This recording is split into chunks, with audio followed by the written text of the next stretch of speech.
저희 대표님도 막 어느 날 막 화를 내셔서 여쭤봤더니 은행 가서 1,000만 원 본인이 찾았더니 경찰이 왔다고. 그래서 내 돈 내가 찾는데 왜 경찰이 오는지 모르겠다 이렇게 말씀을 하시는데, 오늘 이제 그 부분에 대해서 말씀을 드리도록 하겠습니다.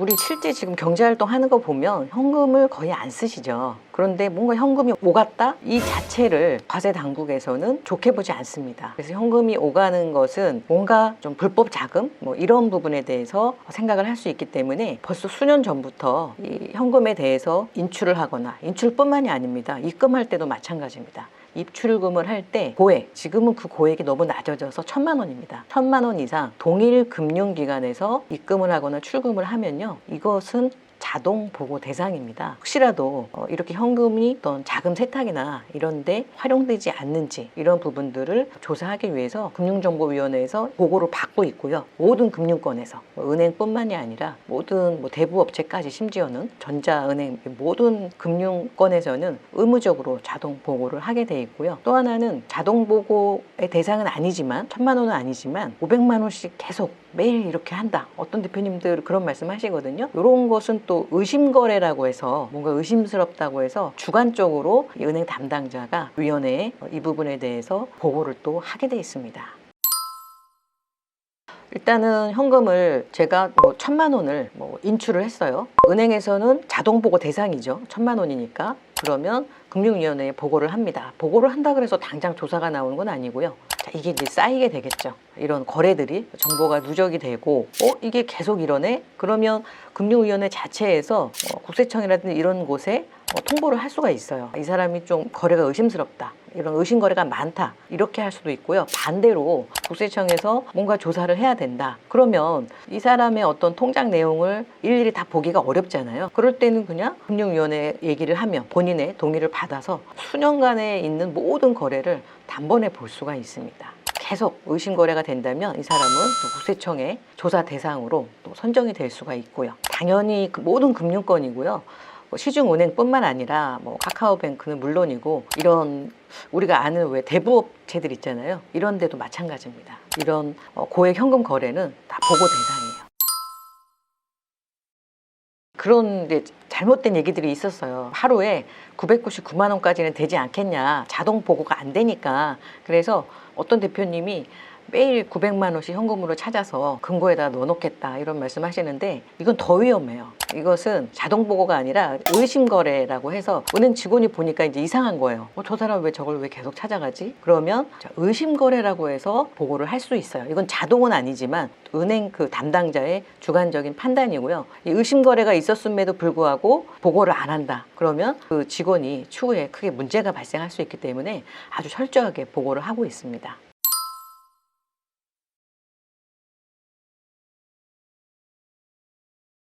대표님들이 이제 그러면 얼마까지 되는 거야? 동일 기간 1,000만 원까지라고 제가 말씀을 드렸잖아요. 그러면 그냥 계좌이체 하는 것도 문제가 돼? 이렇게 물어보시는 경우도 있고요. 또 수표 바꾸는 것도 문제가 돼? 굉장히 헷갈려 하시거든요. 제가 오늘 깔끔하게 정리를 해드릴 건데, 자, 고액 현금이라고 말씀을 드렸어요. 모든 거래에서 현금이 눈에 보이는 행위예요. 예를 들어서 수표를 바꾼다. 그러면 현금이 나오죠. 자, 이거 보고 대상입니다. 한 은행에서 1,000만 원 이상의 수표를 바꾸게 되면, 근데 그냥 내가 은행에서 내 통장에서 다른 사람의 계좌로 송금을 요청했어요. 그냥 송금. 이 경우는 자, 현금이 안 보였죠. 이것은 보고 대상이 아닙니다. 그런데 내가 1,000만 원을 들고 갔어요. 그래서 A라는 사람 통장에 이 돈을 넣어주세요. 현금 보였죠. 이거는 보고 대상이에요. 그래서 우리가 어떤 거래를 할 때 현금이 실제로 보이는 행위, 이것은 다 보고 대상이라고 보시면 되고요. 수표를 거래를 했다. 근데 현금으로 안 찾고 그냥 수표로 입금을 했어요. 이런 거는 보고 대상이 아닙니다. 그러면은 근데 왜 이렇게 현금을 좀 이렇게 주의해서 관리를 하시는 걸까요?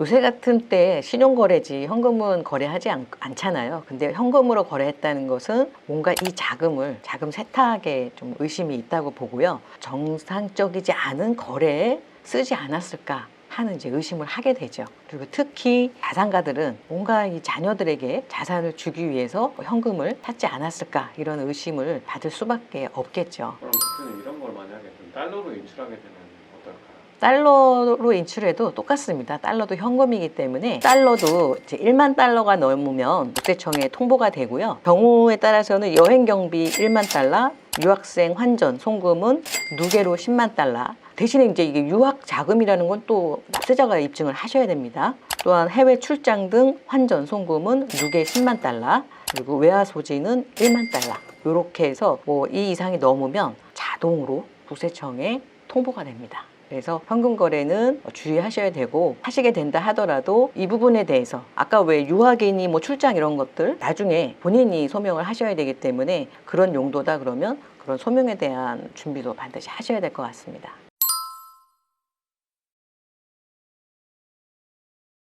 현금을 사용했을 때 그 사용한 부분에 대해서는 꼭 기록을 남겨 놓으셔야 돼요. 지금은 기억할 것 같지만 나중에는 내가 기억을 하지 못하기 때문에, 그래서 뭐 메모를 해 놓으신다거나 또 그 부분에 대한 서류를 이제 만들어 놓으셔야겠죠. 그래서 요새는 뭐 꼭 실물이 아니더라도 뭐 저장을 해 놓으신다거나 그런 게 반드시 필요할 것 같고요. 저희도 이제 대표님들이 이런 조사 때문에 뭔가 도움을 요청하시게 되면은 가장 안타까운 거는 기억을 못 하세요. 그리고 기록이 없어요. 반드시 현금 거래할 때는 나중에 소명을 내가 해야겠다라는 것을 염두하시고 기록을 해 두셔야 됩니다.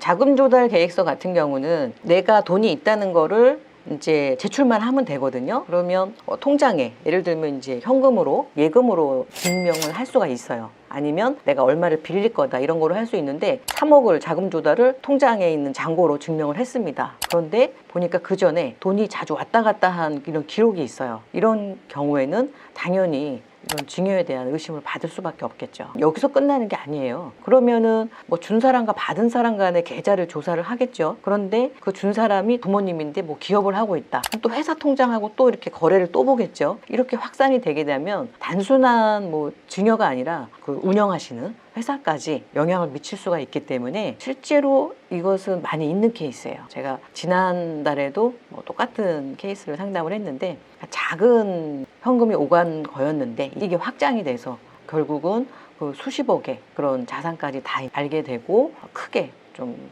세금을 납부한 케이스를 봤거든요. 그래서 아무리 적은 현금이라도 이렇게 오갈 때는 정확하게 기록을 해 두시고, 특히 자산 구입할 때 매우 주의하셔서 이런 자금들을 증명할 수 있는 정말 세금 신고한 돈, 투명한 돈 이런 돈으로 하셔야겠죠. 당장 나는 증여세 낼 돈도 없고 그리고 또 실제 증여도 아니다. 그러면 정당하게 차용증 쓰시면 됩니다. 제가 나중에 한번 다루겠지만 2억까지는 그 계산식이 있는데요. 2억까지는 이자를 받지 않아도 가능하거든요. 이런 부분을 좀 활용하신다고 하면은 내가 주택 구입할 때 도움이 되실 건데, 이자 받지 않는다고 해서 그냥 안 받는 거로 끝나시면 안 되고요. 그것도 역시 금전소비대차 계약서는 쓰셔야 됩니다. 그래서 얼마간 빌려준다. 그리고 이자는 무상이다. 뭐 이런 부분은 서류는 꼭 하셔야 됩니다. 자, 현금 거래 뭐 주의하셔야겠지만 특히 부모님이 자녀한테 현금을 주실 때 증여세 신고를 꼭 하셔야 되고요. 준 게 아니다, 무상이 아니다 라고 한다 그러면 빌려줬다는 그 내용을 서류로 반드시 남겨 놓으셔야 되고요. 이 서류에 실제 내가 돈을 빌려줬다면 반드시 들어가야 될 그 빌려주는 기간, 이자율, 또 상환 내용 이런 부분 꼭 하셔야 되고, 특히 가장 중요한 이자를 통장으로 넣어주시는 거, 이런 부분들 체크하셔야 되고요. 그냥 쉽게 생각했다가 크게는 뭐 조사까지 갈 수 있기 때문에 현금 거래는 무조건 신고를 한다, 이렇게 기억하셔야 할 것 같습니다. 자, 오늘은 가족 간의 현금 거래에 대해서 좀 알아봤고요. 다음 시간에는 가족 간의 현금 거래뿐만 아니라 또 자녀들 간의 이 자산에 대해서 서로 분쟁하지 않는 방법에 대해서 준비하도록 하겠습니다. 감사합니다.